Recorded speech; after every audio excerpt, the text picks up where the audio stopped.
Sydney to Perth, one of the longest trips you can do in home and away seasons, or finals for that matter, but Sydney did it and they came home with the 4 points. No doubt about that, TJ. It was a really strong performance, particularly in the second half as well. Their big players came to play yesterday, and we'll get to Damo's man. There he is, Chad Warner. Goulden kicks this goal late in the game. The skill level and the speed of some of their players, I mean, they have gone youth by design, and they're getting the rewards for this. But big moments. Papley's playing more time in the midfield, and he's dangerous when he goes forward. There's Dylan Stevens, his best game, high draft pick from a few years ago. The Adelaide boy kicks that big goal. So they found another one there yesterday, and Lloyd, it was their ball movement that got it done, and Fremantle were defensively poor. Yeah, they worked poor, and you want to trust sides from this point on, from round 17, 18 on, the best side wins the premiership. Melbourne didn't lose a game from round 17 last year, and they go on and win a flag. Fremantle Dockers conceded 138 marks last night against the Sydney Swans. Massive win by the Swans on the road, but they just were defensively lazy, and that's something we haven't said about the Fremantle Dockers at all this year. They're having their lapses every now and then, the Fremantle Dockers. They did it against Carlton about 3 or 4 weeks ago, but just some marks like this. So the ball goes inside 50, all alone a Sydney player. What's this from Heaney? Young player Chapman, just not awake to that. Drops the ball in nice and tight. So then this, they're positioning, so they're under the pump. So look at all the Fremantle Docker players together. That isn't smart strategy. Look, what are they all doing? They're calling for the ball, player under pressure. Tommy Papley was all alone. You don't leave a player like Tom running in.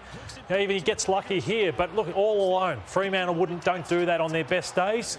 And then Will Brodie, is he getting ahead of himself? He's on Damo's man Warner, the best man on the ground.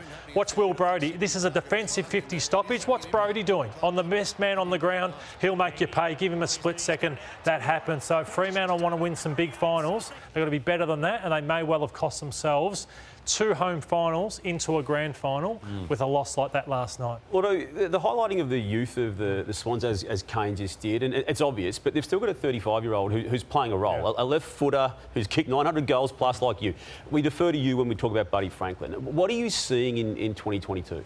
Well, I remember having this discussion with Kane about 2 months ago that he's not playing amazing football. Even the day he kicked his Southern's goal, he wasn't playing great footy, but he bobbed up and kicked his 3 or 4 late. He's been in the coaches' votes 3 times, and we're at round 17. So I think he last voted in the coaches' votes in round 11. So they've got to be reasonable, him and his manager, of what he is worth at 36 years of age. So what's reasonable? I don't think $1. So if he's been offered 500, I wouldn't be offering. I'd maybe go to 600 because he's Buddy Franklin. He puts bums on seats, but no more than that. And I wouldn't lose any other players for the sake of extending myself to Lance Buddy Franklin. There's also Logan McDonald who's playing in the seconds.